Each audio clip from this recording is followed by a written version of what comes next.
我同你 check 下究竟咩事先啊！俾條脷仔我望一望先，伸條脷出嚟。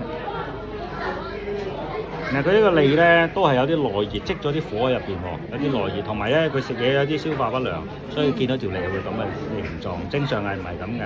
好啦，第二啦，皮膚都係曳曳地嘅喎佢。係啊，同埋佢呢個位都係有。我幫你 check 下，好痕係咪啊？係啊。左右腳兩隻都有。兩隻腳都有。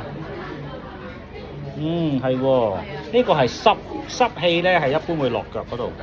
咁如果佢食得甜嘢多咧，糖分高咧，就會出現呢個情況。你嘅糖分要控制得好啲，唔可以俾佢食多糖。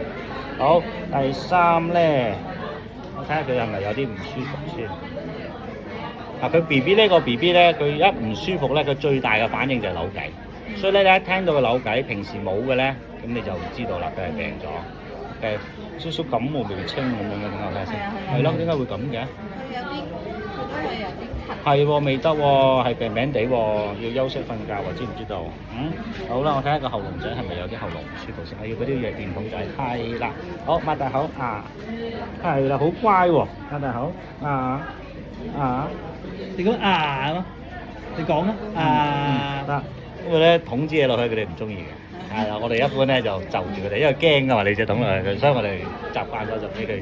好啦，都幾乖喎，你叻喎嗱，我哋仲有一招可以睇到你嘅。好